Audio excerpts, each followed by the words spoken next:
ದೇವಸಸ್ಯ ಚಿತ್ರಕ್ಕೆ ಮತ್ತು ನಿರ್ಮಾಪಕರಿಗೆ, ನಿರ್ದೇಶಕರಿಗೆ, ಈ ಸಿನಿಮಾದಲ್ಲಿ ಕೆಲಸ ಮಾಡಿರ್ತಕ್ಕಂಥ ಎಲ್ಲ ಕಲಾವಿದರಿಗೆ, ತಂತ್ರಜ್ಞರಿಗೆ ಹಾರ್ದಿಕ ಶುಭಾಶಯಗಳು. ಒಳ್ಳೆಯದಾಗಲಿ. ಈ ಒಂದು ಟೈಟ್ಲು ಬಹಳ ವಿಶಿಷ್ಟವಾಗಿದೆ. ಟೈಟ್ಲನ್ನ ನಾನು ಆ್ಯಕ್ಚುಲಿ ಇವ್ರ ಫ್ರೆಂಡಾಗಿ ಗೆಸ್ಟಾಗಿ ಬಂದಿದ್ದು ನನ್ನ ಕೈಲಿ ಲಾಂಚ್ ಮಾಡಿಸ್ತೀನಿ ಅಂತ ಹೇಳಿದೆ. ಇಲ್ಲ, ದೇವ್ರು ಒಳ್ಳೇದು ಮಾಡಲಿ, ಎಲ್ಲರಿಗೂ ಒಳ್ಳೆಯದಾಗಲಿ, ಲಾಂಚ್ ಆಗಲಿ. ಹೆಸರು ಕಾರ್ತಿಕ್ ಭಟ್ ಅಂತ. ಇದೇ ಮೊದಲನೇ ಸಲ ನಿರ್ದೇಶನ ಮಾಡ್ತಾ ಇದ್ದೀನಿ. ಇದಕ್ಕೂ ಮೊದಲು ನಾನು ಒಂದು ಖಾಸಗಿ ಕಂಪ್ನಿಯಲ್ಲಿ ಕೆಲಸ ಮಾಡ್ತಿದ್ದೆ. ಆಮೇಲೆ ಧಾರಾವಾಹಿ ಲೋಕದಲ್ಲಿ ಬರಹಗಾರನಾಗಿ ಕೆಲಸ ಮಾಡಿದ್ದೀನಿ. ಗಟ್ಟಿ ಮೇಳ, ಸತ್ಯ ಮುಂತಾದ ಧಾರಾವಾಹಿಗಳಿಗೆ ಬರೆದಿದ್ದೀನಿ. ಅದರ ನಂತರ ಹೆಜ್ಜಾರು ಮತ್ತು ಕಾಡುಮಳೆ ಚಿತ್ರಕ್ಕೆ ಕೂಡ ಬರಹಗಾರನಾಗಿ ಕೆಲಸ ಮಾಡಿದ್ದೀನಿ. ಅದರ ನಂತರದಲ್ಲಿ ಈಗ ಇದು ನನ್ನ ಮೊದಲನೇ ನಿರ್ದೇಶನದ ಚಿತ್ರ. ಇದಕ್ಕೆ ಬರವಣಿಗೆಯನ್ನು ಕೂಡ ಮಾಡಿದ್ದೀನಿ ನಾನೇನೆ. ಹಾಗೂ ಮತ್ತು ನನ್ನ ತಂಡ ಇದರಲ್ಲಿ ತುಂಬ ದೊಡ್ಡ ಮಟ್ಟಕ್ಕೆ ಸಹಕರಿಸಿದೆ. ಸರ್, ಹೆಸರೇ ಹೇಳುವಾಗೆ ಚಿರಪರಿಚಿತ ರಾಜ್ಯದ ಅಪರಿಚಿತ ಹಳ್ಳಿಗಾಡು, unknown countryside of a well known state. So ಸ್ವಾಭಾವಿಕವಾಗಿ ಉತ್ತರ ಕನ್ನಡ ಜಿಲ್ಲೆ ಅಂತ ಮಾತು ಬಂದ ತಕ್ಷಣ ಉತ್ತರ ಕರ್ನಾಟಕನ ಅಂತ ಒಂದು ಕೇಳೋ ವಾಡಿಕೆ ಇದೆ ಕೆಲವರಿಗೆ. ಉತ್ತರ ಕನ್ನಡ ಜಿಲ್ಲೆ ಕೂಡ ಉತ್ತರ ಕರ್ನಾಟಕ ಜಿಲ್ಲೆಗಳಲ್ಲಿ ಒಂದು. ಅಲ್ಲಿ ಅದೊಂದು ವಿಶೇಷವಾದ ಜಿಲ್ಲೆ ಸರ್. ಮಲೆನಾಡು, ಬಯಲುಸೀಮೆ ಮತ್ತು ಕರಾವಳಿ ಮೂರನ್ನು ಹೊಂದಿರುವ ಬಹುಶಃ ದೇಶದ ಏಕೈಕ ಜಿಲ್ಲೆ ಅಂದರೂ ಖಂಡಿತ ತಪ್ಪಾಗಲ್ಲ. ಅಷ್ಟು ವೈವಿಧ್ಯತೆ ಅಲ್ಲಿದೆ. ಸೊ ಅಷ್ಟು ವೈವಿಧ್ಯತೆ ಇರೋದ್ರಿಂದ ಅಷ್ಟು ಕಥೆಗಳು ಕೂಡ ಅಲ್ಲಿದೆ. ಸೊ ಅಂಥ ಒಂದು ಕಥೆಯನ್ನು ಆಯ್ಕೆ ಮಾಡಿಕೊಂಡಿದ್ದು ತುಂಬ ವರ್ಷಗಳ ಹಿಂದೆ, ಆಲ್ಮೋಸ್ಟ್ 4 ವರ್ಷದ ಹಿಂದೆ ನನಗೆ ಆ ಕಥೆ ಎಳೆ ತಲೆಯಲ್ಲಿತ್ತು. ಅದಾದ ನಂತರದಲ್ಲಿ ಅದನ್ನು ಡೆವಲಪ್ ಮಾಡೋಕ್ಕೆ ಒಂದಷ್ಟು ಸಮಯ ಸಿಕ್ಕಿರಲಿಲ್ಲ. ಅದನ್ನ ನಿಧಾನಕ್ಕೆ ಅದ್ರ ಜೊತೆ ಅದಾಗ್ತಾ ಇತ್ತು. ಆ ಸಂದರ್ಭದಲ್ಲಿ ನಾನು ಏನೇ ಮಾಡೋದಿದ್ರು, ಏನೇ ಕೇಳೋದಿದ್ರು ನನ್ನ ಪರಮಪೂಜ್ಯ ಗುರುಗಳಾದ ಶ್ರೀ ಶ್ರೀ ರಾಮಾನಂದ ಅವಧೂತ ಸ್ವಾಮೀಜಿಗಳಲ್ಲಿ ಅದನ್ನ ಕೇಳ್ಕೊಂಡೇ ಶುರು ಮಾಡೋದು. ಆದರೆ ಇದೊಂದು ವಿಚಾರವನ್ನು ಅವ್ರ ಹತ್ರ ಕೇಳ್ಕೊಳ್ಳೋದಕ್ಕೆ ನನಗೆ ಆಗಲಿಲ್ಲ. ಅವರು ಆ ಕೇಳೋಕ್ಕಿಂತನೂ ಮುಂಚೆ ಅವರು ದೈವದಿಂದರಾದ್ರು, ಮುಕ್ತರಾದರು. ನನಗೆ ಅದೊಂದು ಹೊರಗೆ ಉಳಿದೋಗಿತ್ತು. ಇದನ್ನು ಹೇಗೆ ಮಾಡೋದು? ಈ ಕತೆ ನನಗೆ ಸಿನಿಮಾ ಆಗಲ್ವಾ, ಅಥವಾ ಸಿನಿಮಾ ನನ್ನ ವಿಷಯ ಅಲ್ವಾ? ಈ ಥರದ್ದಾದ ಒಂದಷ್ಟು ಭಯ ನನ್ನಲ್ಲಿತ್ತು. ಸೊ ಆದರೂ ಮನಸ್ಸಿಗೆ ಅನಿಸಿದ್ದು, ಅವ್ರ ಹತ್ರ ನನ್ನ ಮನಸ್ಸಲ್ಲಿ ಹೇಳ್ಕೊಂಡ್ರು ಅದು ತಲುಪುತ್ತೆ ಅಂತ. ಅದೇ ಥರ ಹೋಗಿ ಅಲ್ಲಿ ನಮಸ್ಕಾರ ಮಾಡಿ ಬೆಂಗಳೂರಿಗೆ ಬಂದು 3 ದಿವಸದೊಳಗೆ ಅನಂತಮೂರ್ತಿ ಹೆಗಡೆ, ನಾನೊಂದು ಪ್ರೊಡಕ್ಷನ್ ಹೌಸ್ ಮಾಡಿದ್ದೀನಿ, ಕತೆ ಇದ್ದರೆ ತಗೊಂಡು ಬಾ ಅಂತ ಹೇಳ್ತಾರೆ. ನನಗೆ ಅಲ್ಲಿಂದ ಪವಾಡಗಳ ಸಾಲು ಶುರುವಾಗುತ್ತೆ ಅಂತ ಭಾಸ ಆಯಿತು. ಯಾಕೆಂದರೆ ಅದು ನನ್ನ ಗುರುಗಳ ಆಶೀರ್ವಾದನೆ. ಇನ್ನೊಂದು ವಿಶೇಷ ಅಂದರೆ ಅನಂತಮೂರ್ತಿ ಹೆಗಡೆ ಅವರು ಕೂಡ ನಮ್ಮ ಗುರುಗಳಿಗೆ ನಡ್ಕೊಳ್ಳೋಂಥವರೇ ಆಗಿದ್ರು. ನಾವು ಬಾಲ್ಯದಿಂದ ಪರಿಚಯ. ಆದರೆ ಮಧ್ಯದಲ್ಲಿ ಒಂದಷ್ಟು ದಿವಸ ನಮ್ಮದೇ ಆದ ಕೆಲಸಗಳಲ್ಲಿ ನಮಗೆ ಒಡನಾಟ ಕಮ್ಮಿ ಇತ್ತು. ಈ ಒಂದು ದಿವಸದಲ್ಲಿ ಮತ್ತೆ ಅದೇ ರೀತಿ ಶುರುವಾಯಿತು. ಆ ಕತೆ ಎಳೆಯನ್ನು ಹೋಗಿ ಅವ್ರ ಹತ್ರ ಹೇಳಿದೆ. ಅವರು ಒಂದೇ ಮಾತಾಡಿದ್ದು, ಈ ಕಥೆಯನ್ನು ವಿಸ್ತಾರ ಮಾಡು, ಈ ಸಿನಿಮಾ ಮಾಡೋಣ ಅಂತ. ಅಷ್ಟು ಕಡಿಮೆ ಸಮಯದಲ್ಲಿ ಅವರಿಗೆ ಅಂಥದ್ದೊಂದು ನಿರ್ಧಾರ ಮಾಡೋಕ್ಕೆ ಒಬ್ಬ ನಿರ್ಮಾಪಕನಿಗೆ ನಿಜವಾಗೂ ಸದಭಿರುಚಿ ಇರಬೇಕಾಗುತ್ತೆ. ಯಾಕಂದರೆ ಅವರು ಫಸ್ಟಿಗೆ ಕಾಸ್ಟ್ ಯಾರನ್ನ ಕೊಡೋಣ, ಯಾರು ಮಾಡೋಣ ಅಂತ ಕೇಳಿಲ್ಲ. ಆ ಕತೆಗೆ ಏನು ಬೇಕು ಅದನ್ನು ಕೊಡು ಅಂತ ಹೇಳಿದ್ರು. ಸೊ ಆ ಕಥೆ ಮಾಡೋದೇ ಕೂಡ ಒಂದು ಸಾಹಸದ ಕೆಲಸ ಆಯಿತು ನಮ್ಗೆ. ಆಮೇಲೆ ಯಾಕೆಂದರೆ ನನಗೆ ಆ ಪ್ರೋಸೆಸ್ನಲ್ಲಿ ತುಂಬ ನಂಬಿಕೆ, ರಿಸಲ್ಟ್ಗಿಂತ ಆ ಪ್ರೋಸೆಸ್ ಕರೆಕ್ಟಾಗಿದ್ದರೆ ರಿಸಲ್ಟ್ ಕರೆಕ್ಟಾಗಿ ಬರುತ್ತೆ ಅನ್ನುವಂಥ ಒಂದು ನಂಬಿಕೆ ನನಗಿದೆ. ಅದೇ ಕಾರಣಕ್ಕೆ ನಾವು ಕತೆಗೆ ತುಂಬ ಒತ್ತು ಕೊಟ್ಟಿದ್ದೀವಿ. ನೀವು ನಂಬಲ್ಲ, 2 ವರ್ಷ ನಾವು ಈ ಕತೆಗೆ ಕೆಲಸ ಮಾಡಿದ್ದೀವಿ. ಪ್ರೀ ಪ್ರೊಡಕ್ಷನ್ಗೆ ಎಷ್ಟು ಕರೆಕ್ಟಾಗಿ ಕೆಲಸ ಆಗಬೇಕು ಅಷ್ಟು ಕರೆಕ್ಟಾಗಿ ಕೆಲಸ ಆಗಬೇಕು ಅನ್ನೋ ಕಾರಣಕ್ಕೆ 2 ವರ್ಷ ನಾವು ಕತೆಗೆ ಕೂತಿದ್ವಿ. ಯಾಕಂದರೆ ನಿರ್ಮಾಪಕರು ಬರೀ ನಿರ್ಮಾಪಕರೇ ಆಗಿರಲಿಲ್ಲ ನಮಗೆ. ಅವರು ಪ್ರತಿಯೊಂದು ಹಂತದಲ್ಲೂ ಕತೆ ಎಲ್ಲಿ ಹೋಗ್ತಿದೆ, ಯಾವ ಆ್ಯಂಗಲ್ ಪಡ್ಕೊಳ್ತಿದೆ, ಇದು ಬೇಕಾ, ಇದು ಬೇಡವಾ ಅಂತ ಕಥೆಗೆ ಅವರು ಸಂಪೂರ್ಣವಾಗಿ ಅವ್ರನ್ನ ತೊಡಗಿಸ್ಕೊಂಡಿದ್ರು. ಸೊ ಹಾಗಾಗಿ ಮೊದಲನೇ ಪ್ರೇಕ್ಷಕ ನನಗೆ ನನ್ನ ಪ್ರೊಡ್ಯೂಸರೇ ಆಗಿದ್ರು. ಸೊ ನಾನು ಕತೆ ಹೇಳಿದಾಗ ಅವರಿಗೆ ಅವರ ಅಗತ್ಯತೆಗಳನ್ನು ಅಥವಾ ಅವರು ಬೇಕು ಅನ್ನಿಸಿದ್ದನ್ನೆಲ್ಲ ಅವ್ರು ಹೇಳ್ತಾ ಇದ್ರು. ನಾವು ಆ ಕತೆಗೆ ಅದನ್ನು ಸರಿಯಾಗಿ ಆಗೋ ಥರ ಮಾಡಿಕೊಳ್ಳೋಕೆ ಒಂದಷ್ಟು ಸಮಯವನ್ನು ನಮ್ಗೆ ಹಿಡಿತು. ಆ್ಯಂಡ್ ಆ ಕತೆಗೆ ಪಾತ್ರಧಾರಿಗಳನ್ನ ಹುಡುಕೋದು ಕೂಡ ಅಷ್ಟೇ ಕಷ್ಟ ಆಗಿತ್ತು. ಒಬ್ಬ 2 ಊರಿನ ಕತೆ ಸರ್ ಇದು, ವೈತರಣಿ ಮತ್ತು ಪಿಳ್ಳಂಗತೆ. ಇದಕ್ಕಿಂತ ಜಾಸ್ತಿ ನಾನು ಇನ್ನು ಕತೆ ಬಗ್ಗೆ ಇನ್ನೇನು ಹೇಳಕ್ ಹೋಗಲ್ಲ. ಆ ವೈತರಣಿ ಅನ್ನೋದು ಒಂದು ಸಿದ್ಧಿ ಕುಟುಂಬಗಳ ಕತೆ. ಆ ಸಿದ್ಧಿ ಕುಟುಂಬದ ಹುಡುಗನ್ನ ನಾನು ಹೀರೋ ಮಾಡಬೇಕು. ನನಗೆ ಅಲ್ಲಿ ಕಲಾವಿದರನ್ನ ಹುಡುಕ್ಬೇಕು. ಮತ್ತು ಅಲ್ಲಿ ಅವರು ಒಂದು ವಿಷಯ ಹೇಳ್ತೀನಿ, ಅವರೆಲ್ಲರೂ ಹುಟ್ಟು ಕಲಾವಿದರು ಸರ್. ಅವ್ರು ನಿಜವಾಗೂ ಅವ್ರ ರಕ್ತದಲ್ಲೇ ಆ ಕಲೆ ಅನ್ನೋದಿದೆ. ಅದನ್ನ ನೀವು ಒಬ್ಬ ಡ್ಯಾನ್ಸರ್ ಆಗಿ ರೂಪ ಮಾಡ್ಕೋತಿರೋ, ಆಕ್ಟರ್ ಆಗಿ ಮಾಡ್ಕೋತಿರೋ, ಅಥವಾ ಫೈಟರ್ ಆಗಿ ಮಾಡ್ಕೋತಿರೋ, ಅಥವಾ ಚಿತ್ರಕಾರನಾಗಿ ಮಾಡ್ಕೋತಿರೋ, ಅದು ಅವ್ರನ್ನ ತಿದ್ದೋರಲ್ಲಿ ಇರ್ತದೆ. ನನಗೊಬ್ಬ ನಟ ಬೇಕಿತ್ತು. ನಾನು ಅವ್ರನ್ನ ಹುಡ್ಕೊಂಡು ಹೊರಟಾಗ ನನ್ನ ಅಣ್ಣ ಕೃಷ್ಣಮೂರ್ತಿ ಹೆಗಡೆ ಅವರಿದ್ದಾರೆ. ಅವ್ರ ಮನೆಯಲ್ಲಿ ಅವ್ರ ಜೊತೆ ಒಬ್ಬ ಸೆಲ್ವಿನ್ ಅಂತ ಹುಡುಗ ಇದ್ದ. ಆತ ಅವ್ರ ಜೊತೆ ಟ್ರ್ಯಾಕ್ಟರ್ ಓಡಿಸ್ತಾ ಇದ್ದ. ನನಗೆ ಅವನು ನೋಡಿದ ತಕ್ಷಣ ಇವನು ನನ್ನ ಹೀರೋ ಅಂತ ಅನಿಸಿದ್ದು. ಬಟ್ ಆತ ಯಾವುದೇ ನಟನೆಯ ಬ್ಯಾಕ್ಗ್ರೌಂಡ್ ಇಲ್ಲದೆ ಇದ್ದಂಥ ಹುಡುಗ. ಅವನನ್ನು ನಾನು ಆ್ಯಕ್ಟರ್ ಮಾಡಬೇಕು ಅನ್ನೋದು ಅಲ್ಲಿಂದ ಚಾಲೆಂಜ್ ಶುರು ಆಗುತ್ತೆ. 2 ವರ್ಷಗಳ ಕಾಲ ನಾನು ಅವ್ರನ್ನ ನನ್ನ ಜೊತೆಗೆ ಇಟ್ಕೋತೀನಿ ಕತೆ ಮಾಡೋ ಸಮಯದಲ್ಲಿ. ಸಂಪೂರ್ಣವಾಗಿ ಬಂದ ತಕ್ಷಣ ಕೂಡ ಓದೋಕ್ಕೆ ಕಷ್ಟ ಇತ್ತು, ಬರೆಯೋಕ್ಕೆ ಕಷ್ಟ ಇತ್ತು, ವಿದ್ಯಾಭ್ಯಾಸ ಇದೆ, ಆದರೆ ಅದ್ರದ್ದು ಟಚ್ ತಪ್ಪೋಗಿತ್ತು. ಸೊ ಹಾಗಾಗಿ ಕಾದಂಬರಿಗಳನ್ನ ಕೊಟ್ಟು ಓದಿಸಿ, ಆಮೇಲೆ ಡೈಲಾಗ್ ಕೊಡೋಕ್ಕಿಂತ ಮುಂಚೆ ಒಂದಷ್ಟು ಅವ್ರನ್ನ ಟ್ರೈ ಮಾಡಿ, ಅದೇ ಜೊತೆಗೆ ಪಾತ್ರಗಳನ್ನು ಹುಡುಕ್ತಾ ಇದ್ದಾಗ, ಬೇರೆ ಪಾತ್ರಗಳನ್ನು ಹುಡುಕ್ತಾ ಇದ್ದಾಗ ನನ್ನ ಇನ್ನೊಂದು ಮುಖ್ಯವಾದ ಪಾತ್ರ ಅದು ಆನಂದ್ ಅವರು ಮಾಡಿದ್ದಾರೆ. ಅವರು ನನಗೆ ಇಲ್ಲಿ ಕೇವಲ ಪಾತ್ರಧಾರಿಗಳಲ್ಲ, ನನ್ನ ನಾಯಕನನ್ನ ತಿದ್ದುವಲ್ಲಿ ಅವರ ಶ್ರಮ ಕೂಡ ತುಂಬ ದೊಡ್ಡದಿದೆ. ಅವರು ಥಿಯೇಟರ್ ಬ್ಯಾಕ್ಗ್ರೌಂಡಿಂದ ಬಂದಂಥವ್ರು. ಸೊ ಅವ್ರಿಗೆ ಹೇಳಿದೆ, ನಿಮ್ಮ ಕೊಡುಗೆ ಏನು ಕೊಡೋಕ್ಕಾಗತ್ತೆ ಇದರಲ್ಲಿ ಕೊಡಿ ಅಂದಾಗ, ಸರ್ ಏನು ಬರೆದಿದ್ದವ್ರಿಗೆ ಕಲಿಸ್ಬೋದು, ಅರ್ಧಂಬರ್ಧ ಬರೋರಿಗೆ ಕಲ್ಸೋಕ್ಕಾಗಲ್ಲ, ಸೊ ಇವನಿಗೆ ಖಂಡಿತ ಕಲಿಸ್ಬೋದು ಅಂತ ಒಂದು ಮಾತು ಹೇಳಿದರು. ಆ್ಯಂಡ್ ಅದು ಸತ್ಯ ಆಗಿದೆ ಕೂಡ. ಆ್ಯಂಡ್ ಮುಂದೆ ಸಿನಿಮಾದಲ್ಲಿ ನಿಮಗೂ ಕಾಣಿಸುತ್ತೆ ಅವನು ಎಷ್ಟು ಚೆನ್ನಾಗಿ ಆ್ಯಕ್ಟ್ ಮಾಡಿದ್ದಾನೆ, ಎಷ್ಟು ಅದ್ಭುತವಾಗಿ ನಟಿಸಿದ್ದಾನೆ ಅನ್ನೋದು. ಸೊ ಅಲ್ಲಿ ಹಾಗೇನೆ ಒಂದು ಊರನ್ನ ಕಟ್ಟಬೇಕು. ನಾನು ತುಂಬ ಊರನ್ನ ಹುಡ್ಕೊಂಡು ಹೋಗಿದ್ದೆ, ಯಾವ ಊರು ಚೆನ್ನಾಗಿ ಆಗ್ಬೋದು, ಯಾವ ಊರು ಸೆಟ್ ಆಗ್ಬೋದು ನಮ್ಮ ಕತೆಗೆ ಅಂತ. ಬಟ್ ಯಾವ ಊರು ಸೆಟ್ ಆಗಕ್ಕೆ ಆಗ್ತಿರ್ಲಿಲ್ಲ, ಯಾಕಂದ್ರೆ ಇದು 1995ನೇ ಇಸ್ವಿ ಕತೆ. ಆಸ್ ಇಟ್ ಈಸ್ ನೀವು ಅದನ್ನ ಮಾಡ್ತೀರಾ ಅಂತ ಹೋದಾಗ ಆ ಥರದ ಊರು ಇವತ್ತೆಲ್ಲೂ ಇಲ್ಲ. ನಾವು ಬಹುಶಃ ಉತ್ತರ ಕನ್ನಡ ಜಿಲ್ಲೆ ಆಲ್ಮೋಸ್ಟ್ ಎಲ್ಲ ಹಳ್ಳಿ ಮೂಲೆಗಳನ್ನ ತಲುಪಿದ್ದೀನಿ ನಾನು, ಅದ್ರಲ್ಲಿ ನಂಗೆ ಸಿಗ್ಲಿಲ್ಲ. ಸೊ ಹಾಗಾಗಿ ನಾನು ಸೆಟ್ ಹಾಕುವ ಅನಿವಾರ್ಯತೆ ಬಂತು. ಸೆಟ್ ಹಾಕಿದ್ರು ಅದು ನಾರ್ಮಲಿ ಸೆಟ್ ಹಾಕೋ ಥರ ಎಲ್ರಿಗೂ ಕಾಣೋ ಥರ ಸೆಟ್ ಹಾಕಿದ್ದಾರೆ ಅಂತ ಅನ್ಸೋ ಥರ ಆಗ್ಬಾರ್ದು. 1995ರಲ್ಲಿ ಊರು ಹಿಂಗಿತ್ತು ಅಂತ ಸೆಟ್ ಹಾಕಬೇಕು. ಸೊ ಹಾಗೆ ಕೆಲಸ ಶುರು ಮಾಡಿದ್ದು. ಅದರಲ್ಲಿ ಕಿರಣ್, KGF ಕಿರಣ್ ಅಂತ ಅವರು ತುಂಬಾ ಅದ್ಭುತವಾಗಿ ನಮಗೆ ಕೆಲಸ ಮಾಡಿಕೊಟ್ಟಿದ್ದಾರೆ. ಅಂಡ್ ನನ್ನ ತಂಡ ಕೂಡ ಅದರಲ್ಲಿ ತುಂಬಾ ಶ್ರಮಿಸಿದೆ. ಬಟ್ ಅದಕ್ಕೆ ನಮಗೆ ಅನಂತಮೂರ್ತಿ ಹೆಗಡೆ ಅವರ ಬೆಂಬಲ ಕೂಡ ಅಷ್ಟೇ ಇತ್ತು, ಯಾಕಂದ್ರೆ ಖರ್ಚು ಅಷ್ಟೇ ಆಗಿದೆ. ಸೊ ಅದೆಲ್ಲಕ್ಕಿಂತ ಜಾಸ್ತಿ ಹೇಳಬೇಕು ಅಂದ್ರೆ, ಆ ಊರು ಸಿದ್ಧ ಆದಾಗ ಅಲ್ಲೇ ಪಕ್ಕದಲ್ಲಿ ಒಂದು ಈಶ್ವರ ಲಿಂಗ ಇದೆ, ಅದಕ್ಕೆ ಶಿವರಾತ್ರಿ ದಿನ ಪೂಜೆಗೆ ಬರ್ತಾರೆ ಎಲ್ರು. ಅಲ್ಲಿ ಹೆಚ್ಚು ಕಮ್ಮಿ ಏನಿಲ್ಲ ಅಂದ್ರೆ ಒಂದು 5-6 ಸಾವಿರ ಜನ ಬರ್ತಾರೆ ಪೂಜೆ ಮಾಡಕ್ಕೆ. ಅಲ್ಲಿ ಪಕ್ಕದಲ್ಲಿರೋರು ಇಲ್ಲೇನಿದೆ ಅಂತ ನೋಡಕ್ ಬಂದವ್ರು ಎಲ್ರು ಹೇಳಿದ್ ಒಂದೇ ಮಾತು, ನಾನ್ ಚಿಕ್ಕವನಿದ್ದಾಗ ಊರು ಹಿಂಗೆ ಇತ್ತು ಅಂತ. ಸೊ ನನಗೆ ಅದು ಮೊದಲನೇ ಧೈರ್ಯ. ಊರು ಹಿಂಗೆ ಇತ್ತು ಅಂದ್ರೆ ಅದು ನೋಡಕ್ ನಿಜವಾಗಿ ಕಾಣ್ತಾ ಇದೆ ಅನ್ನೋಂಥ ಧೈರ್ಯ ನನಗೆ ಬಂತು. ಸೊ ಆ ಊರಿಗೆ ಸಂಬಂಧಪಟ್ಟಂಗೆ ಏನೇನು ಶೂಟಿಂಗ್ ಇತ್ತು, ಏನೇನು ಬೇಕಿತ್ತು ಎಲ್ಲದನ್ನು ನಾವೀಗ ಚಿತ್ರೀಕರಣ ಮುಗಿಸಿದೀವಿ. ಅಲ್ಲಿ ಒಂದು 45 ದಿನಗಳ ಕಾಲ ಮೊದಲನೇ ಶೆಡ್ಯೂಲ್ ಚಿತ್ರೀಕರಣ ಮುಗಿಸಿದೀವಿ. ಇನ್ನು ತುಂಬಾ ದಿನಗಳ ಕಾಲ ಚಿತ್ರೀಕರಣ ಮಾಡ್ಲಿಕ್ಕಿದೆ. ಇದಕ್ಕೂ ಮುಂಚೆ ಈಗ ಏನು ನಮ್ಮ ಚಿತ್ರದ ಬಗ್ಗೆ, ನಮ್ಮ ಚಿತ್ರವನ್ನ ಮುಂದಿನ ಹಂತಗಳಲ್ಲಿ ಹೇಳ್ಕೊಳ್ಳೋದ್ರ ಬಗ್ಗೆ ಜನಕ್ಕೆ ತಿಳಿಸೋಣ ಅನ್ನೋ ಕಾರಣಕ್ಕೆ ಈಗ ಟೈಟಲ್ ಟೀಸರ್ ರಿಲೀಸ್ ಮಾಡಿದೀವಿ. ಇದನ್ನ ಎಷ್ಟು ಜನಕ್ಕೆ ತಲುಪಿಸ್ಲಿಕ್ಕಾಗುತ್ತೆ ಅಷ್ಟು ಜನಕ್ಕೆ ತಲುಪಿದಾಗ ಮಾತ್ರ ಅದಕ್ಕೊಂದು ಸಾರ್ಥಕತೆ ಬರೋದು. ಆ ಸಾರ್ಥಕತೆಯ ಬೆನ್ನೆಲುಬು ನೀವು ಅಂತ ನಾನು ನಂಬಿದ್ದೀನಿ. ನಮ್ದು ಹೊಸ ತಂಡ, ಆದ್ರೆ ನಾವು ತುಂಬಾ ಆತ್ಮವಿಶ್ವಾಸದಿಂದ ಈ ಚಿತ್ರ ಮಾಡಿದೀವಿ. ನಮಗೆ ಇದರಲ್ಲಿ ಯಾವುದೇ ಲೋ ಬಜೆಟ್ ಆಗಲಿ ಅಥವಾ ಕಮ್ಮಿ ಆ ಥರದ್ದು ಏನೂ ಇಲ್ಲ. ಚಿತ್ರಕ್ಕೆ ಏನು ಬೇಕೋ ಎಲ್ಲದನ್ನು ಸರಿಯಾಗಿ ಕೊಟ್ಟಿದ್ದೀವಿ. ಸೊ ಹಾಗಾಗಿ ಚಿತ್ರ ನಿಮಗೆ ಚಂದ ಕಾಣಿಸುತ್ತೆ ಅನ್ನೋ ಒಂದು ಖಾತ್ರಿಯನ್ನು ನಾನು ಇವತ್ತು ಹೇಳ್ತಾ ಇದ್ದೀನಿ. ಹಾಗಾಗಿ ಈ ಚಿತ್ರ ಜನರನ್ನ ತಲುಪುವಲ್ಲಿ ನಿಮ್ಮ ಸಹಾಯ ನಮಗೆ ತುಂಬಾ ದೊಡ್ಡದಿದೆ. ದಯವಿಟ್ಟು ನೀವು ಇದನ್ನ ಮಾಡ್ಕೊಡ್ಬೇಕು ಅಂತ ನಿಮ್ಮೆಲ್ಲರಿಗೂ ಕೇಳ್ಕೊಳ್ತೀನಿ. ನನ್ನ ಹೆಸರು ಸಲ್ವನ್ ದೇಸಾಯಿ ಅಂತ. ನಮ್ಮೂರು ಹಳಿಯಾಳ್ ತಾಲೂಕು ಗಾಡಗೆರೆ ಗ್ರಾಮ. ನಾನು ಅಲ್ಲಿಂದ ಬೆಂಗಳೂರಿಗೆ ಬಂದಿದ್ದೆ, ಏನೋ ಫಿಲ್ಮ್ ಮಾಡ್ಬೇಕಂತ ಬಂದೆ. ಅಂದ್ರೆ ನಂಗೆ ಇಷ್ಟ ಆಗಿತ್ತು ತುಂಬಾ, ಈ ಸಿನಿಮಾದಲ್ಲಿ ಏನೋ ಆಕ್ಟ್ ಮಾಡಬೇಕು, ನಾನು ತುಂಬಾ ಕಲಿಬೇಕು, ತುಂಬಾ ಮುಂದೆ ಹೋಗ್ಬೇಕಂತ ಬಂದೆ. ನಿಮ್ಮ ಪ್ರೋತ್ಸಾಹದಿಂದ ನಾನು ಇಲ್ಲಿ ಇವತ್ತು ಸ್ಟೇಜ್ ಮೇಲೆ ಕುಂತಿದ್ದೆ. ಧನ್ಯವಾದಗಳು. ಹಾ ಹೌದು, ಮಂಚಿಗೆರೆ ಅವರು.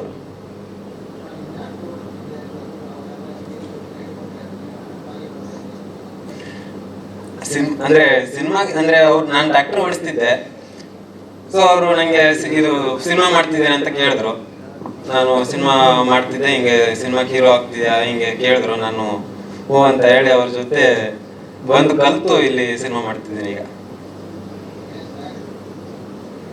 ತಯಾರಿ ಏನಿಲ್ಲ, ನಮ್ಗೆ ಡೈರೆಕ್ಟ್ರು ಎಲ್ಲ ನಂಗೆ ಕಲಿಸಿ ಇಲ್ಲಿ ಇವತ್ತಿಗೆ ಇಲ್ಲಿದ್ದೇನೆ. ನಾನು ತುಂಬಾ ಕಲಿಬೇಕು, ತುಂಬಾ ಕಲಿತಾ ಇದ್ದೀನಿ. ಈಗ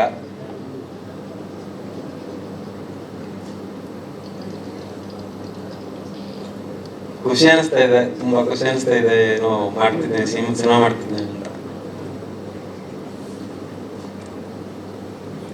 ಥ್ಯಾಂಕ್ ಯು. ಮೊದಲ ಸ್ಟೇಜ್ ಅಂತೀರಾ, ಇನ್ನು ಹೆಚ್ಚು ಸ್ಟೇಜ್ ನಿಮಗೆ ಸಿಗ್ಲಿ ಈ ರೀತಿಯಾಗಿ. Thank you so much. Aahan Goud. Hi, ಎಲ್ಲರೂ ನಮಸ್ಕಾರ. ನನ್ನ ಹೆಸರು ಆಹನ್. ನಾನು ಈ ಮೊದಲು BTS ಅನ್ನೋ ಸಿನಿಮಾ ಮಾಡಿದ್ದೆ. ಅದರಲ್ಲಿ ಅದು ಆಂಥಾಲಜಿ ಫಿಲಮ್, ಅದ್ರಲ್ಲಿ ಒಂದು ನಾನು ಲೀಡ್ ಮಾಡಿದ್ದೆ, ನಾನು ಮತ್ತು ಜಹಾಂಗೀರ್ ಸರ್. ತುಂಬ ಖುಷಿ ಆಗುತ್ತೆ ದೇವಸಸ್ಯದ್ದು ಒಂದು ಭಾಗ ಆಗಿರೋದಕ್ಕೆ. ನನಗೆ ಕಾರ್ತಿಕ್ ಸರ್ ಈ ಕತೆ ಎಲ್ಲ ಹೇಳಿದಾಗ ಆಲ್ಮೋಸ್ಟ್ 2 years ಜರ್ನಿ, 2 ವರ್ಷ ಇವ್ರ ಜೊತೆ ಜರ್ನಿ ಮಾಡ್ತಾ ಅವಾಗ ಹೋಗಿ ಕತೆ ಕೇಳಿ, ಆ 2 ವರ್ಷದಲ್ಲಿ ಮೊದಲನೇ ಸರಿ ನನ್ನ ಕತೆ ಕೇಳಿದ್ಕಿಂತ ಕೊನೆ ಸರಿ ತುಂಬ ಡಿಫ್ರೆನ್ಸ್ ಆಗಿತ್ತು. ಅಷ್ಟು ಡಿಸ್ಕಸ್ ಮಾಡಿ, ಅಷ್ಟು ಅದಕ್ಕೆ ಟೈಮ್ ಸ್ಪೆಂಡ್ ಮಾಡಿ ಅಷ್ಟು ಚೆನ್ನಾಗಿ ಮಾಡಿದ್ರು ಕತೆನ. ಆಲ್ಮೋಸ್ಟ್ 30 days ಕಂಪ್ಲೀಟ್ ಆಗಿದೆ ಶೂಟು. ತುಂಬ ಖುಷಿ ಆಗುತ್ತೆ. ನಾನು ಈ ದೇವಸಸ್ಯ ಅನ್ನೋ ಚಿತ್ರದಲ್ಲಿ ಕುರ್ಮುಷ್ಟ ಅನ್ನೋ ಕ್ಯಾರೆಕ್ಟರ್ ಮಾಡಿದ್ದೀನಿ. ಒಂದು ಗ್ರೇ ಕ್ಯಾರೆಕ್ಟರು. ಇನ್ನು ಕ್ಯಾರೆಕ್ಟರ್ ಬಗ್ಗೆ ತುಂಬ ಹೇಳಬಾರ್ದು ಅಂತ ಹೇಳಿದ್ದಾರೆ, ಮುಂದೆ ನೀವೇ ನೋಡಬೇಕಾಗುತ್ತೆ. ಎಕ್ಸೈಟ್ಮೆಂಟಲ್ಲಿ ಏನೋ ಹೇಳ್ಬಿಡ್ತೀವಿ ಟಕ್ ಟಕ್ ಅಂತ. Thank you so much. Thank you. Grey character ಆಗಿ. ಎಲ್ಲರಿಗೂ ನಮಸ್ತೆ. ನನ್ನ ಹೆಸರು ಬಿಂಬಿಕಾ. ಸೊ ದೇವಸಸ್ಯ ನನಗೆ ಸಿಕ್ಕಿದ್ದು, ಅದು ಆ್ಯಕ್ಚುಲಿ ಕಾರ್ತಿಕ್ ಸರ್ನೇ ಕೇಳಬೇಕು, ನನ್ನನ್ನು ಹೇಗೆ ಸೆಲೆಕ್ಟ್ ಮಾಡಿದ್ರಿ ಅಂತ. ಸೊ ಆ್ಯಕ್ಚುಲಿ ಅವ್ರ ಕತೆ ಹೇಳುವಾಗ ಆ ಕಥೆಯಲ್ಲಿ ನಾನು ಇರ್ತೀನಿ ಅಂತ ನನಗೆ ಶಾಕ್ ಆಗಿತ್ತು ಆ್ಯಕ್ಚುಲಿ. ಅಂದರೆ ಡಿಫ್ರೆಂಟ್ ಕ್ಯಾರೆಕ್ಟರ್, ನಾನು ಹೇಗಿದ್ದೀನೋ ರಿಯಲ್ ಕ್ಯಾರೆಕ್ಟರಲ್ಲಿ ಅದು ತುಂಬ ಡಿಫ್ರೆಂಟ್ ಆಗಿದೆ. ಬಟ್ ಕಾರ್ತಿಕ್ ಸರ್ ಹೇಳೋದಂದ್ರೆ ನಾನೇನಿದ್ದೀನೋ ಹಾಗೆ ಇದೆ, ನಿಮ್ಮದು ಕ್ಯಾರೆಕ್ಟರು ಹಾಗೆ ಇದೆ, ಜೋವೆಲ್ ಆಗಿ ಇದೆ ಅಂತ. ಸೊ ಗೊತ್ತಿಲ್ಲ ಎಷ್ಟು ಹೇಗೆ ಮಾಡಿದ್ದೀನಿ ಅಂತ. So thank you so much sir. Thank you. Thank you so much. ಇಲ್ಲ, ನಂದು ಇದು ಫಸ್ಟ್ ಫಿಲಮ್ ಅಲ್ಲ. ಮುಂಚೆ ನಾನು ನಾರಾಯಣ ಅಂತ ಒಂದು ಮೂವಿ ಮಾಡಿದ್ದೆ. ಸೊ ನೆಕ್ಸ್ಟ್ ದಿ ವೈರಸ್ ಅಂತ ಅದು ರಿಲೀಸ್ ಆಗಲಿಲ್ಲ, ಆಗಬೇಕಷ್ಟೇ. ಸೊ ಇದು ನಂದು 5th ಫಿಲಮ್.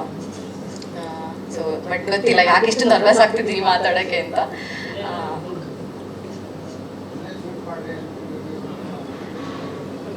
ಶೂಟಿಂಗ್ ಲೊಕೇಶನ್ ತುಂಬಾ ಚೆನ್ನಾಗಿದೆ. ನನಗೆ ಬೆಸ್ಟ್ ಎಕ್ಸ್ಪೀರಿಯನ್ಸ್ ಅಂತ ಹೇಳಿದ್ರೆ ಶೂಟಿಂಗ್ ಫಸ್ಟ್ ಹೋಗೋದು, ಆಮೇಲೆ ಅಲ್ಲಿ ಅದ್ರ ಪಕ್ಕ ಒಂದು ಹೊಳೆ ಇತ್ತು, ಅದು ತುಂಬಾ ಚೆನ್ನಾಗಿತ್ತು. ಹೋಗೋದು, ಫಸ್ಟಿಗೆ ಫೋಟೋ ತಗೊಳ್ಳೋದು, ಆಮೇಲೆ ಬರೋದು, ರೆಡಿ ಆಗೋದು, ಇದೇ ಆಗ್ತಿತ್ತು ಡೈಲಿ. ಆ್ಯಂಡ್ ಎಕ್ಸ್ಪೀರಿಯನ್ಸ್ ಅಷ್ಟೇ ಇರೋದು, ಬಟ್ ಜಾಸ್ತಿ ಏನಿಲ್ಲ. ಗುರು ಮುಂದೆ ಮೊಬೈಲ್ ಸೇರಿದೆ ಅಣ್ಣ, ಮೊಬೈಲ್ ನಿಲ್ಸು ಕೆಳಗಡೆ. Thank you so much. ಎಲ್ಲರಿಗೂ ನಮಸ್ಕಾರ. ವಿಶೇಷವಾಗಿ ನಮ್ಮ ದೇವಸಸ್ಯ ಚಿತ್ರದ ಟೈಟಲ್ ಟೀಸರ್ ಲಾಂಚ್ ಕಾರ್ಯಕ್ರಮದ ಈ ಒಂದು ಶುಭ ಸಂದರ್ಭಕ್ಕೆ ವರದಿ ಮಾಡಲಿಕ್ಕೆ ಬಂದಂತಹ ಎಲ್ಲ ಪತ್ರಕರ್ತ ಮಿತ್ರರೇ ನಮಸ್ಕಾರಗಳು. ನಮ್ಮ ಕರ್ನಾಟಕದ ಆಸ್ತಿಯಾದಂತಹ ಶ್ರೀನಿವಾಸ ಮೂರ್ತಿಯವರ ಮಗ ನವೀನ್ ಕೃಷ್ಣ ಬಂದಿದ್ದಾರೆ, ಅವರಿಗೂ ಕೂಡ ನಮಸ್ಕಾರ.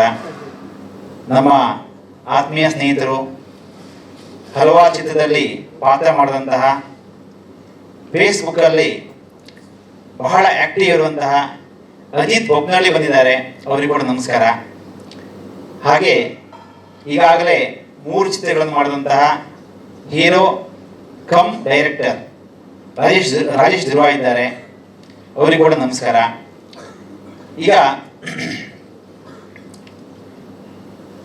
ಹಾಗೆ ಈ ಒಂದು ವಿಶೇಷವಾದ ಕಾರ್ಯಕ್ರಮಕ್ಕೆ ಸಾಕ್ಷಿಯಾದಂಥ ಎಲ್ಲರಿಗೂ ಕೂಡ ನಮಸ್ಕಾರ ಹೇಳ್ತಾ ಇದ್ದೇನೆ. ನನ್ನ ಬಗ್ಗೆ ಹೇಳಬೇಕು ಅಂತಂದರೆ, ನನ್ನ ಹೆಸರು ಅನಂತ ಮೂರ್ತಿ ಹೆಗಡೆ ಅಂತೇಳಿ. ನಾನೊಬ್ಬ ಪತ್ರಕರ್ತ. ಸಿರ್ಸಿಯಲ್ಲಿ ನಮ್ಮದು ವಿಶ್ವಂಬರ TV ಅಂತಿದೆ, ಮತ್ತು ವಾರಪತ್ರಿಕೆ ಇದೆ, ಮತ್ತು ಲ್ಯಾಂಡ್ ಡೆವಲಪರ್ ಕೂಡ. ದುಡ್ಡು ಬೇಕಲ್ಲ, ದುಡ್ಡಿರೋದಕ್ಕೆ ಪಿಕ್ಚರ್ ಮಾಡಿರೋದು. ಸೊ ನನ್ನ ಬಗ್ಗೆ ನಾನು ಹೇಳಿದ್ದೇನೆ. ಊರು ಸಿರ್ಸಿ. ಮೊದಲು ಚಿಕ್ಕ ವಯಸ್ಸಲ್ಲಿ ನಾವು ತುಂಬ ಪಿಕ್ಚರ್ ನೋಡ್ತಾ ಇದ್ವಿ. ನಾನು ಜನ್ಮ ಜೋಡಿ ಪಿಕ್ಚರನ್ನು 7 ಸಲ ನೋಡಿದ್ದೇನೆ, 7ನೇ ಕ್ಲಾಸಲ್ಲಿ 7 ಸಲ. ಅಷ್ಟು ಹುಚ್ಚಾಗಿತ್ತು ಪಿಕ್ಚರ್ ಅಂದರೆ, ಏನೋ ಒಂದು ಹುಚ್ಚು. ನನಗೆ ಅವಾಗ ಹೀರೋ ಆಗಬೇಕು ಅಂತ ಅವಕಾಶ ಅಂದರೆ ಆಸೆ ಇತ್ತು. ಹೀರೋ ಆಗ್ಲಿಕ್ಕೆ ಆಗಿಲ್ಲ, ನನಗೆ ಪಾತ್ರ ಮಾಡ್ಲಿಕ್ಕೆ ಬರಲಿಲ್ಲ, ಅವಕಾಶ ಸಿಕ್ಕಿಲ್ಲ, ಜೀವನ ಜಂಜಾಟ ಹೀಗೆಲ್ಲ ನಾನು ಬೆಂಗಳೂರಲ್ಲಿ ಇನ್ಫ್ಯಾಕ್ಟ್ ನಮ್ಮ ದೇವಸ್ಥಾನದಲ್ಲಿ ಪೂಜಾರಿ ಆಗಿದ್ದೆ. ನಮ್ಮ ದೇವಸ್ಥಾನದಲ್ಲಿ ಕೂಡ ಕಮಿಟಿ ಮೆಂಬರ್ಸ್ ಕೂಡ ಬಂದಿದ್ದಾರೆ. ನಮಗೆ ಒಂದು ಅನ್ನ ಕೊಟ್ಟಂತಹ, ದೇವರ ಸೇವೆ ಮಾಡಲಿಕ್ಕೆ ಅವಕಾಶ ಕೊಟ್ಟಂತಹ ಕಮಿಟಿ ಮೆಂಬರ್ ನಮ್ಮ ಮಂಜು ಅವರಿರಲಿ, ಸೀನಪ್ಪ ಅವರಿರಲಿ, ಶ್ರೀನಿವಾಸ್ ಅವರು ಎಲ್ಲರೂ ಕೂಡ ಬಂದಿದ್ದಾರೆ ಇವತ್ತಿನ ದಿವಸ. ದೇವಸ್ಥಾನದಲ್ಲಿ ಹಲವಾರು ವರ್ಷಗಳ ಕಾಲ ನಾನು ಅರ್ಚಕನಾಗಿ ಕೆಲಸ ಮಾಡ್ತಾ ಇದ್ದೆ. ಯಾಕೆಂದರೆ ನಮ್ಮ ಊರು ಉತ್ತರ ಕನ್ನಡ ಜಿಲ್ಲೆ. ಬಹುಶಃ ಉತ್ತರ ಕನ್ನಡ ಜಿಲ್ಲೆ ಅಂದರೆ ಅದೊಂದು ರೀತಿಯ ಭೂಲೋಕ ಸ್ವರ್ಗ ಇದ್ದ ಹಾಗೆ. ಕಾರ್ತಿಕ್ ಅವರು ಹೇಳಿದ್ರು, ಬಯಲುಸೀಮೆ ಇರುವಂಥದ್ದು, ಕರಾವಳಿ ಇರುವಂಥದ್ದು, ಗುಡ್ಡಗಾಡು ಇರುವಂಥದ್ದು ಎಲ್ಲ ಸೇರಿರುವಂತಹ ಒಂದು ವಿಶೇಷವಾದಂತಹ ಒಂದು ಜಿಲ್ಲೆ. ಬಹಳ ಬಡತನ ನಮ್ಮೂರ ಕಡೆ ಎಲ್ಲ. ಓದೋದೇ ಕಷ್ಟ, ಬದುಕೋದೇ ಕಷ್ಟ, ಜೀವನ ಮಾಡೋದೇ ಕಷ್ಟ, ಶಾಲೆ ಹೋಗೋದು ಕಷ್ಟ. ನಮ್ಮ ಅಣ್ಣವ್ರು ಇದ್ದಾರೆ. ನಮ್ಮ ಅಣ್ಣವರು ಕೂಡ ಒಂದು ಹೋಟೆಲಲ್ಲಿ 1,000 ರೂಪಾಯಿ, ಒಂದು 500 ರೂಪಾಯಿ ಮ್ಯಾನೇಜರಾಗಿ ಕೆಲಸ ಮಾಡ್ತಾಯಿದ್ರು. ಏನೇನೋ ಜೀವನ ಮಾಡ್ಕೊಂಡು ಹೋಗೋದೇ ಕಷ್ಟ. ನಮ್ಮ ತಂದೆಯವರು ಒಂದು ಮಾರಿಕಾಂಬಾ ದೇವಸ್ಥಾನದಲ್ಲಿ ಅಡಿಗೆ ಕೆಲಸಕ್ಕೆ ಹೋಗ್ತಾ ಇದ್ರು. ತಿಂಗಳಕ್ಕೆ ಅವ್ರಿಗೆ 800 ರೂಪಾಯಿ ಸಂಬಳ, ದಿವಸಕ್ಕಲ್ಲ, 1 ತಿಂಗಳಕ್ಕೆ. ಅವರು ದಿವಸಕ್ಕೆ 8 ಕಿಲೋಮೀಟರ್ ಹೋಗ್ಲಿಕ್ಕೆ 8, ಬರ್ಲಿಕ್ಕೆ 8, 16 ಕಿಲೋಮೀಟ್ರು ಸೈಕಲ್ ಹೊಡ್ಕೊಂಡು ಹೋಗಿ ಅಡಿಗೆ ಕೆಲಸ ಮಾಡಿ ನಮ್ಮನ್ನು ಸಾಕಿದ್ದಾರೆ. ಅಷ್ಟು ಬಡತನದಲ್ಲಿದ್ವಿ ನಾವು. ಆಮೇಲೆ ಏನೇನೋ ದೇವಸ್ಥಾನ ಪೂಜೆ ಮಾಡಿದ್ವಿ, ಏನೋ ಉದ್ಯಮ ಮಾಡಿದ್ವಿ, ಒಳ್ಳೆ ರೀತಿಯಲ್ಲಿ ಗೌರವಯುತವಾಗಿ ಮಾಡಿ ಮುಂದೆ. ಯಾಕೆ ಇದನ್ನೆಲ್ಲ ಹೇಳಿದೆ ಅಂತಂದರೆ, ಈ ನಮ್ಮಲ್ಲಿ ಯಾವುದಾದ್ರೂ ಒಂದು ಚಿಕ್ಕ ವಯಸ್ಸಿಂದ ಯಾವುದಾದ್ರು ಒಂದು ಥಾಟ್ ಇದ್ದರೆ ಅದು ಹೋಗೋದೇ ಇಲ್ಲ. ಹಾಗೆ ಆಗ್ತಿತ್ತು. ನಾನು ತುಂಬ ಪಿಕ್ಚರ್ ನೋಡ್ತಾ ಇದ್ದೆ, ಅವಕಾಶ ಸಿಕ್ಕದಾಗೆಲ್ಲ. ಕೊನೆಗೆ ಅನ್ನಿಸ್ತು, ನಾವೊಂದು ಪಿಕ್ಚರ್ ಮಾಡಬೇಕು ನಮ್ಮ ಜೀವನದಲ್ಲಿ ಅಂತೇಳಿ. ಅದೇನೋ ಗೊತ್ತಿಲ್ಲ, ನಮ್ಮ ಗುರುಗಳಾದಂತಹ ದಿವ್ಗಿಯ ರಾಮಾನಂದರ ಆಶೀರ್ವಾದ ಇರ್ಬೋದು. ಇನ್ಫ್ಯಾಕ್ಟ್ ಹಲವಾರು ಬಾರಿ ಈ ಪಿಕ್ಚರ್ ಮಾಡೋಕ್ಕಿಂತ ಮುಂಚೆ 3-4 ಜನರ ಹತ್ರ ನಾವು ಕತೆ ರಿಸರ್ಚ್ ಮಾಡಿದ್ವಿ. ಮಜಿದ್ ಬಾಬ್ನಳ್ಳಿಯವರು ಕೂಡ, ಅವರು ಕೂಡ ಒಂದು ಚಿತ್ರ ಮಾಡಬೇಕು ಅಂತ ಹೇಳಿ ಬಹಳಷ್ಟು ಚರ್ಚೆ ಮಾಡಿದ್ವಿ. ಕೊನೆ ಯಾವುದೋ ಒಂದು ರೀತಿಯಲ್ಲಿ ಅದು ಸೆಟ್ ಆಗಿಲ್ಲ. ಒಂದು ಮಾಡ್ಬೋದು. ಮುಂದೆ ಹೇಳ್ತಾ ಬರ್ತೇನೆ. ನಾವು ಅಂದ್ಕೊಂಡಿದ್ದೇನಂತಂದರೆ, ಪಿಕ್ಚರ್ ಮಾಡೋದು ಆಯಿತು, ಯಾವ ಹೀರೋ ಹಾಕ್ಕೊಳ್ಳೋದು ಇದೆಲ್ಲ ಬೇರೆ. ಚಿತ್ರದಲ್ಲಿ ಏನು ಬೇಕು ಅಂತಂದರೆ ಒಂದು ಕಂಟೆಂಟ್ ಬೇಕು. ಜನ ಯಾಕೆ ಪಿಕ್ಚರ್ ನೋಡಬೇಕು? ಈಗ ನಾವು ಪ್ರೇಕ್ಷಕನಾಗಿ ಆಲೋಚನೆ ಮಾಡಬೇಕು. ನಾವು ಈಗ ನಾಳೆ ಯಾವ್ದಾದ್ರು ಪಿಕ್ಚರ್ ಬರ್ತಾ ಇದೆ ಅಂತಂದರೆ ಪಿಕ್ಚರ್ ನೋಡ್ಲಿಕ್ಕೆ ಕಾರಣ ಇರಬೇಕು. ನಮ್ಮ ಪಿಕ್ಚರ್ ದರ್ಶನ್ ಇದ್ದಾರಾ, ಸುದೀಪ್ ಇದ್ದಾರಾ, ಅಥವಾ ಶಾರುಖ್ ಖಾನ್ ಇದ್ದಾರಾ? ಹೌದಪ್ಪ, ಯಾರೋ ಒಬ್ಬರು ದೊಡ್ಡ ಹೀರೋ ಇದ್ದವ್ರು ಫ್ಯಾನ್ಸ್ ಇರ್ತಾರೆ. ಅದು ಹೆಂಗೆ ಪಿಕ್ಚರ್ ಹೆಂಗನ ಇರಲಿ, ನಮ್ಮ ಅಣ್ಣ ಇದ್ದಾರೆ, ನಾವು ಹೋಗ್ಬೇಕು, ಶಿವಣ್ಣ ಇದ್ದಾರೆ, ನಾವು 10 ಗಂಟೆಗೆ ಹೋಗ್ಬೇಕು ಅಂತ ಹೋಗ್ತಾರೆ. ನಮ್ಮ ಪಿಕ್ಚರ್ ಯಾರು ನೋಡ್ತಾರೆ? ನಮ್ಮ ಹತ್ರ ಅಷ್ಟು ದೊಡ್ಡ ಪ್ರೊಡಕ್ಷನ್ ಹೌಸ್ ಅಲ್ಲ, ನಾವು ಮಾಡ್ತಾರೆ, ಫಸ್ಟ್ ಟೈಮ್ ಮಾಡ್ತಾ ಇರೋವಂಥದ್ದು. ಲೋ ಬಜೆಟ್ ಅಲ್ಲದೆ ಇದ್ರು ಕೂಡ, ಪಿಕ್ಚರ್ಗೆ ಏನು ಬೇಕು ಕೊಟ್ಟರು ಕೂಡ ನಾವು ದೊಡ್ಡ ಸ್ಟಾರ್ ಕಾಸ್ಟ್ ಹಾಕೊಂಡು ಮಾಡುವಂಥ ಮಟ್ಟಕ್ಕೆ ನಾವಿನ್ನು ಹೋಗಿಲ್ಲ. ಹಾಗಾದಾಗ ಜನ ಒಂದು ಥಿಂಕ್ ಮಾಡಬೇಕು, ಈ ಪಿಕ್ಚರನ್ನು ಯಾಕೆ ನೋಡಬೇಕು? ನಾವು ಅದೇ ಕ್ವಶನ್ ಆಗ್ತಾ ಇದ್ವಿ ನಾವೆಲ್ಲ. ಇಲ್ಲಿ ನಾವು ಇಷ್ಟೇ ಜನ ಕೂತ್ಕೊಂಡಿದ್ದೇವೆ. ನಮ್ಮ ಟೀಮ್ ಇದೆ. ನಮ್ಮ ಪ್ರವೀಣ್ ಭಟ್ರು ಇರ್ಬೋದು, ಹಾಗೆ ರಂಜಿತ್ ಇರ್ಬೋದು, ಹಾಗೆ ನಮ್ಮ ಶಣ್ಣು ಇರ್ಬೋದು. ಹೀಗೆ ಎಲ್ಲರದ್ದು ಒಂದು ಟೀಮ್ ಇದೆ. ಅಭಿ ಇರ್ಬೋದು, ಪ್ರಸನ್ನ ಇರ್ಬೋದು, ಪೂರ್ಣಚಂದ್ರ ಇರ್ಬೋದು, ಸುಮಾರಷ್ಟು ಜನ. ಪಾಪ ಅವರು ನಮ್ಮ ಒಟ್ಟಿಗೆ 2 ವರ್ಷ ಕೊನೆಗೆ ನಾವೆಲ್ಲರೂ ಕರಿತೇವೆ ವೇದಿಕೆಗೆ. ಯಾರ್ಯಾರು ಇದ್ರಲ್ಲಿ ಭಾಗವಹಿಸಿದಾರೋ, ಕಷ್ಟಪಟ್ಟಿದ್ದಾರೆ, ಹಗಲು ರಾತ್ರಿ ಕಷ್ಟಪಟ್ಟಿದ್ದಾರೆ, ಇವನು ಕೂಡ ನಾವು ವೇದಿಕೆ ಕರಿತೇವೆ. ನಮ್ಮ ಪ್ರವೀಣ್ ಭಟ್ರು ಮತ್ತು ರಂಜಿತ್ ಅಂತೂ ಹಗಲು ರಾತ್ರಿ ನಮ್ಮ ಕಾರ್ತಿಕ್ ಅವರೊಟ್ಟಿಗೆ ಒಬ್ಬರು ಎಡಗೈ ಒಬ್ಬರು ಬಲಗೈಯಾಗಿ ಜೊತೆಗೆ ಕಾರ್ಯನಿರ್ವಹಿಸಿದ್ದಾರೆ 2 ವರ್ಷಗಳ ಕಾಲ. ಅಷ್ಟು ಕಷ್ಟಪಟ್ಟಿದ್ದಾರೆ ಹಗಲು ರಾತ್ರಿ ಇಲ್ಲದೆ. ಅದು ಎಲ್ಲರ ಉದ್ದೇಶ ಏನಾಗಿತ್ತು ಅಂತಂದರೆ, ನಾವು ಇವ್ರು ಹೇಳಿದ್ದಾರೆ, ಅದನ್ನೇ ಮತ್ತೆ ಎಲಾಬ್ರೇಟ್ ಮಾಡಿ ಹೇಳ್ತೇನೆ. 2 ಇಯರ್ಸ್ ತಗೊಂಡಿದ್ದೇವೆ ಪ್ರೀ ಪ್ರೊಡಕ್ಷನ್ 2 ವರ್ಷ. ಯಾಕೆಂದರೆ ನಾವು ಹಲವಾರು ರೀತಿಯಲ್ಲಿ ಕಥೆಯಲ್ಲಿ ಪ್ರಯೋಗ ಮಾಡಿದ್ವಿ, ಆಲೋಚನೆ ಮಾಡಿದ್ವಿ, ಇದು ಚೇಂಜ್ ಮಾಡಿದ್ವಿ, ಇದು ಬೇಡ. ನಾನು ಅವ್ರ ಜೊತೆ ಕೂತ್ಕೋತಾ ಇದ್ದೆ. ನಮಗೆ ಕೇಳಿದ ತಕ್ಷಣ ಕತೆ ಚೆನ್ನಾಗಿ ಅನಿಸ್ಬೇಕು, ಸೀನ್ಸ್ ಚೆನ್ನಾಗಿ ಅನಿಸ್ಬೇಕು, ಜನ ಈ ಪಿಕ್ಚರ್ ಯಾಕೆ ನೋಡಬೇಕು ಅನ್ನೋದನ್ನು ನಾವು ಮತ್ತೆ ಕ್ವಶನ್ ಹಾಕೋತಾ ಇದ್ವಿ.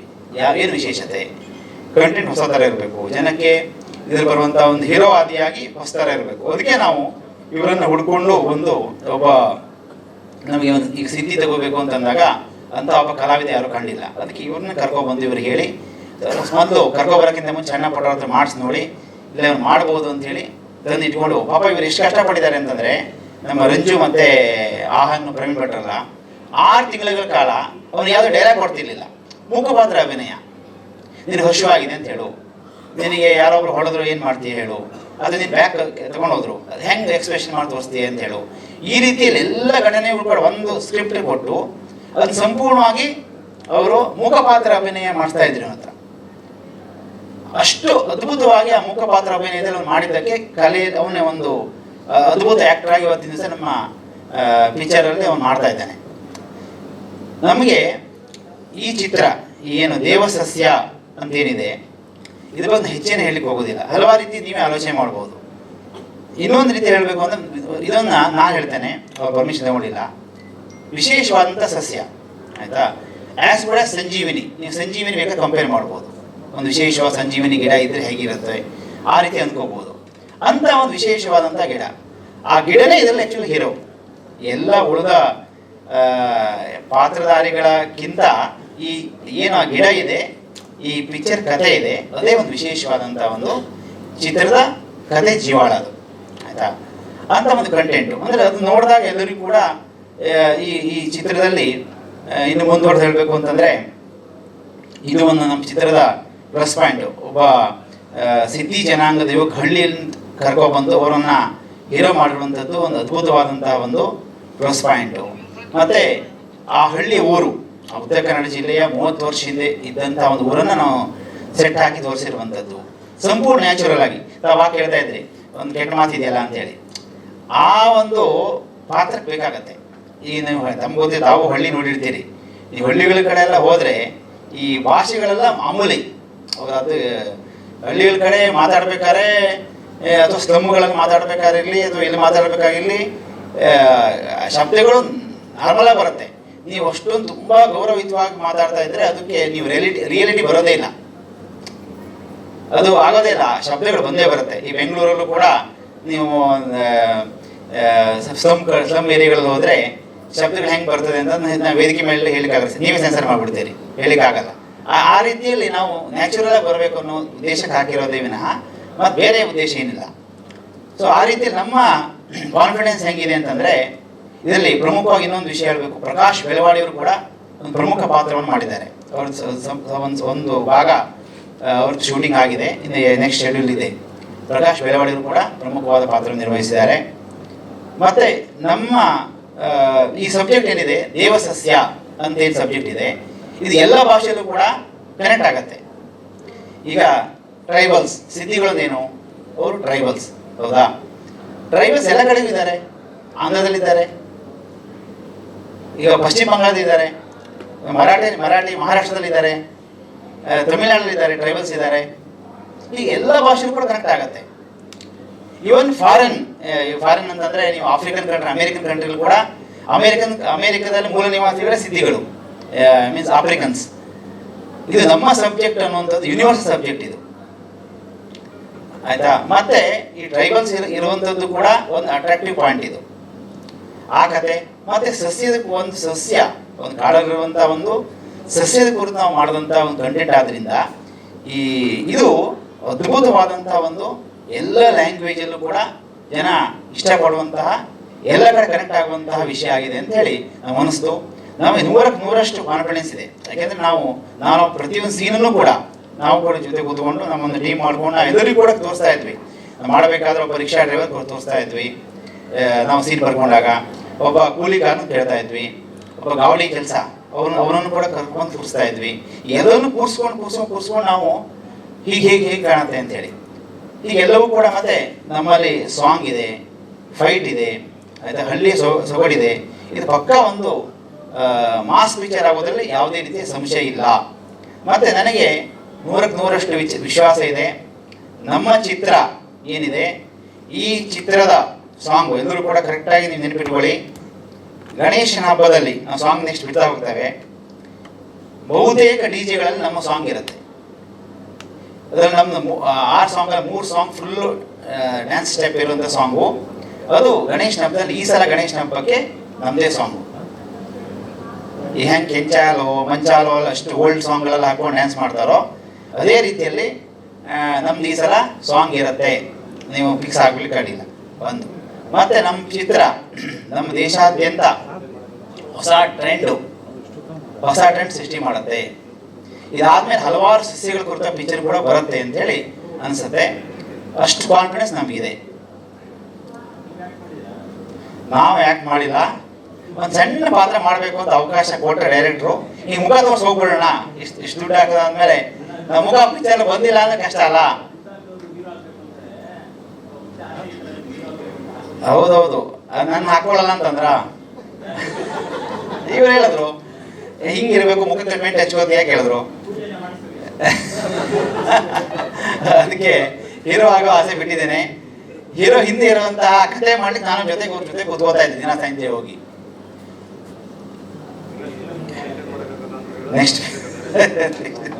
ನೆಕ್ಸ್ಟ್ ಫಿಲಮ್ ಇಲ್ಲ, ಈಗ ಇದು ಹೋಯ್ತು ನಮಗೆ, ಏನು ಹೇಳಿ, ಆಕ್ಟರ್ ಆಗುವಂತ ಆಸೆ ಹೋಯ್ತು.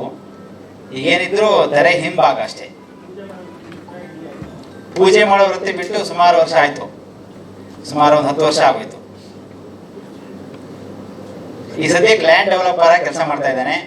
ನಮ್ಮದೊಂದು ಸಿರ್ಸಿಯಲ್ಲಿ ಒಂದು ಪತ್ರಿಕೆ ಇದೆ, ಟಿವಿ ಇದೆ, ಉತ್ತರ ಕನ್ನಡ ಜಿಲ್ಲೆಗೆ ವ್ಯಾಪ್ತಿಯಲ್ಲಿ, ವಿಶ್ವಂಬರ ಟಿವಿ, ವಿಶ್ವಂಬರ ವಾರಪತ್ರಿಕೆ ಅಂತ.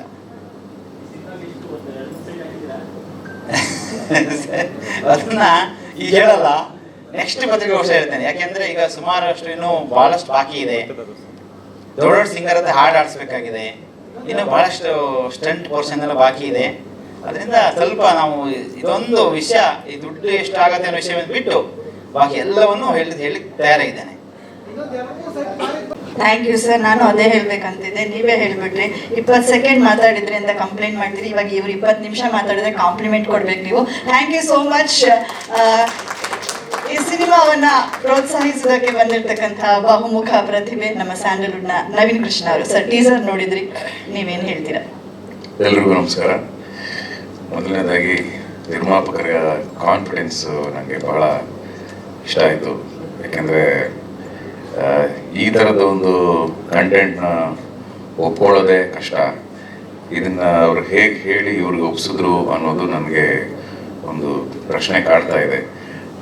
ಅಂದರೆ ಇಂಥ ಒಂದು ಕಂಟೆಂಟ್ನ ಅವ್ರು ಒಪ್ಕೊಂಡಿದ್ದಾರೆ ಅಂದ್ರೇ ಅವರಲ್ಲಿ ಸಿನಿಮಾಸಕ್ತಿ ಮತ್ತು ಸಿನಿಮಾ ಅಭಿರುಚಿ ಯಾವ ರೀತಿ ಇದೆ ಅಂತ ನಾವು ಊಹಿಸ್ಬೋದು. ಆ್ಯಂಡ್ ಕಾರ್ತಿಕ್ ಅವರು ನಾನು ನಿರ್ದೇಶನ ಮಾಡಿದಂಥ ರಾಧಾ ಕಲ್ಯಾಣ ಧಾರಾವಾಹಿ ಸಂಭಾಷಣೆ ಬರೀತಾ ಇದ್ರು. ಅವರ ಬರವಣಿಗೆಯಲ್ಲಿದ್ದ ಗತ್ತು ಗಮ್ಮತ್ತು ಗೊತ್ತಿತ್ತು. ಆದರೆ ಒಬ್ಬ ವಿಷುವಲ್ ಕ್ರಿಯೇಟರ್ ಆಗಿ ಈ ರೀತಿ ಒಂದು ವಿಷುವಲ್ಸ್ನ ಅವ್ರು ನಮಗೆ ತೋರಿಸ್ತಾರೆ ಅಂತ ನಾನು ಖಂಡಿತವಾಗ್ಲೂ ಊಹೆ ಮಾಡಿರಲಿಲ್ಲ. ಹೊಸ ಸಿನಿಮಾ ಮಾಡ್ತಾ ಇದ್ದೀನಿ ಅಂತ ಅವರು, ನಾವು ಹೆಜಾರು ಒಟ್ಟಿಗೆ ಆ್ಯಕ್ಟ್ ಮಾಡಿದ್ವಿ. ಅವಾಗ ಹೇಳಿದಾಗ ಎಲ್ಲರ ಥರನೇ ನಾನು ಯಾರು ಹೀರೋ ಅಂತ ಕೇಳಿದೆ. ಅವರು ಹೀರೋ ಇಲ್ಲ ಸರ್ ಅಂದರು. ಹೀರೋ ಇಲ್ವಾ ಅಂದರೆ ಕಥೆನೇ ಹೀರೋ ಅಂದರು. ಓಹೋ, ಅಂದರೆ ಅವರಲ್ಲಿ ಆ ಕಥೆಯ ಬಗ್ಗೆ ಆ್ಯಂಡ್ ಹೊಸ ಥರದಲ್ಲಿ ಏನಾದರೂ ಜನಗಳಿಗೆ ಕೊಡಬೇಕು, ನಮ್ಮನ್ನು ತಾವು ಒಬ್ಬ ಸಂಭಾಷಣೆಕಾರನಾಗಿ ಹೇಗೆ ಗುರುತಿಸ್ಕೊಂಡಿದ್ದಾರೋ ಅಷ್ಟೇ ಒಂದು ಪ್ರಭಾವಿ ನಿರ್ದೇಶಕರಾಗಿ ಗುರುತಿಸ್ಕೋಬೇಕು ಅನ್ನೋ ಒಂದು ಹುಮ್ಮಸ್ಸು ಆ್ಯಂಡ್ ಅವರಲ್ಲಿರುವಂಥ ಒಂದು ಟ್ಯಾಲೆಂಟು ಅದು ನನಗೆ ಕಾಣಿಸ್ತು. ಅದು ಇವತ್ತು ಪ್ರೂವ್ ಆಯಿತು. ಯಾಕೆಂದರೆ ನಿಜವಾಗ್ಲೂ ನಾವು ಈ ಕಂಪೇರ್ ಮಾಡಬಾರ್ದು. ಅಪಕ್ಯಾಲಿಪ್ಟೋ ಅಂತೆಲ್ಲ ಸಿನಿಮಾಗಳು ನೋಡಿದಾಗ ನಮ್ಮಲ್ಲಿ ಈ ಥರ ಬರಲ್ವಾ ಅನ್ನೋ ಒಂದು ಪ್ರಶ್ನೆಗಳು ಕಾಡ್ತಾ ಇರುತ್ತೆ. ಇವತ್ತು ಈ ಒಂದು ಟೀಸರ್ ನೋಡಿದ್ಮೇಲೆ ಖಂಡಿತವಾಗ್ಲೂ ಆ ಒಂದು ಸ್ಟೇಜ್ನ ರೀಚ್ ಮಾಡುವ ಕೆಪಾಸಿಟಿ ಇದೆ ಈ ಸಿನಿಮಾಗೆ ಅಂತ ನನಗೆ ಅನ್ನಿಸ್ತಾ ಇದೆ. ಅಷ್ಟೇ ದೊಡ್ಡ ಮಟ್ಟಿಗೆ ಇವರು ಎಷ್ಟು ವಿಶ್ವಾಸವಾಗಿ ಇದ್ದಾರೋ ಅವರ ವಿಶ್ವಾಸಕ್ಕೆ ಅನುಗುಣವಾಗಿ ನಮ್ಮ ಜನತೆಯನ್ನು ನೋಡಿ ಅಕ್ಕಪಕ್ಕದ ಎಲ್ಲ ಭಾಷೆಯಲ್ಲೂ ರಿಲೀಸ್ ಆಗ್ತಾ ಇದೆ. ಅವರೆಲ್ಲರೂ ನೋಡಿ ಇಡೀ ದೇಶದಾದ್ಯಂತ ಪ್ರಪಂಚದಾದ್ಯಂತ ಇದು ತುಂಬ ದೊಡ್ಡ ಮಟ್ಟದಲ್ಲಿ ಹೆಸರು ಮಾಡಲಿ ಅಂತ ನಾನು ಮನಸ್ಫೂರ್ತಿಯಾಗಿ ಹಾರೈಸ್ತೀನಿ. ಇದರಲ್ಲಿ ಕೆಲಸ ಮಾಡಿರುವಂತಹ ನಾಯಕರಿಗೆ, ಎಲ್ಲ ಕಲಾವಿದರು, ತಂತ್ರಜ್ಞರಿಗೆ, ಇದರ ಹಿಂದೆ ಇದು 2-3 ಶಾಟ್ ಆಗಿರ್ಬೋದು, ಆದರೆ ಅದರ ಹಿಂದಿನ ಶ್ರಮ ಪ್ರತಿಯೊಂದು ಶಾಟಲ್ಲೂ ಒಂದು ಸಣ್ಣ ಲೆಗ್ ನೀರಲ್ಲಿ ಇಡುವಂಥ ಶಾಟಲ್ಲೂ ಅವ್ರಿಗೆ ಅದನ್ನ ಎಷ್ಟು ಅದು ಇಂಪ್ಯಾಕ್ಟ್ ಕ್ರಿಯೇಟ್ ಆಗಬೇಕು ಅನ್ನೋ ರೀತಿಯಲ್ಲಿ ಅವ್ರು ಮಾಡಿದ್ದಾರೆ ಅಂದರೆ ಅದ್ರ ಹಿಂದೆ ಎಷ್ಟು ಶ್ರಮ ಇದೆ ಅಂತ ಗೊತ್ತಾಗುತ್ತೆ. ಬರೀ ಒಂದು ಟೀಸರಲ್ಲೇ ಇಷ್ಟು ರೈನ್ ಎಫೆಕ್ಟ್ ಆಗಲಿ, ಇನ್ನೊಂದು ಮತ್ತೊಂದು, ಆ ಲೊಕೇಶನ್ನು ಅದನ್ನು ಆ ಲೊಕೇಶನ್ ಹುಡುಕಿರುವ ರೀತಿ, ಎಲ್ಲದರ ಹಿಂದೆಯೂ ಶ್ರಮ ಎದ್ದು ಕಾಣ್ತಾ ಇದೆ. ಆ ಶ್ರಮಕ್ಕೆ ತಕ್ಕ ಪ್ರತಿಫಲ ಸಿಗಲಿ ಅಂತ ನಾನು ಮನಸ್ಫೂರ್ತಿಯಾಗಿ ಹಾರೈಸ್ತೀನಿ. ದೇವರು, ಇವರು ನಂಬಿರುವಂಥ ಅವಧೂತ ಸ್ವಾಮೀಜಿಗಳು ಎಲ್ಲರೂ ಇವ್ರಿಗೆ ಬಹಳಷ್ಟು ಒಳ್ಳೇದು ಮಾಡಲಿ ಅಂತ ನಾನು ಮನಸ್ಫೂರ್ತಿಯಾಗಿ ಹಾರೈಸ್ತೀನಿ. ನಮಸ್ಕಾರ.